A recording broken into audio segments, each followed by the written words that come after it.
bienvenidos a la tercera parte de nuestro tutorial para realizar el cañón de Samos. Nos queda, para muchos, lo más divertido antes de que el prop esté listo, darle una buena capa de pintura y textura. Manos a la obra. Nos toca imprimir, y nosotros la imprimación la realizamos en látex. Látex vinílico. Ya sabéis que también podéis hacerlo en cola blanca, ya que no es una pieza que deba ser flexible. Lo que nosotros hicimos fue aplicar 5 capas de látex para sellar todos los poros, utilizando diferentes tipos de pinceles para llegar a todas las esquinitas. Cuando el látex seque, ya lo tenemos todo listo para pintar. Para el color verde de base, utilicé una mezcla que realicé en un pequeño pote de plástico. La mezcla estaba hecha con pintura de tono verde de la marca Titan. Es pintura acrílica satinada, pero como queríamos conseguir una sensación mucho más metálica, decidimos mezclarla con pintura de efecto nacarado. Esta no añade color, pero sí da un brillo muy bonito. Es pintura textil, pero no hay problema en usarla para esta mezcla. Cuando tengamos el tono deseado, ya podemos dedicarnos a pintar con un par de capas todo nuestro prop. Recordad que todas las pinceladas deben ir en la misma dirección. Intentad usar pinceles de cerdas muy suaves que no dejen marcas.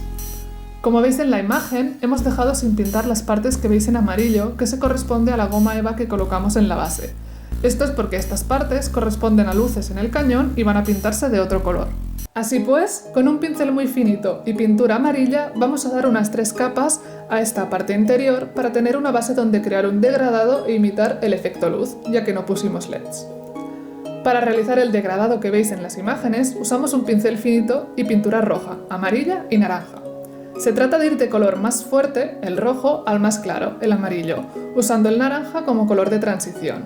Es importante crear un buen degradado entre todos los colores, difuminando muy bien los tonos. Si pintáis sin querer donde no toca, no os preocupéis, que siempre podéis cubrir con más pintura verde. Y ahora sí que sí, toca el último paso antes de dar por finalizada la pieza. Pero también es el paso más importante, ya que es el que da el realismo, o sea, la textura.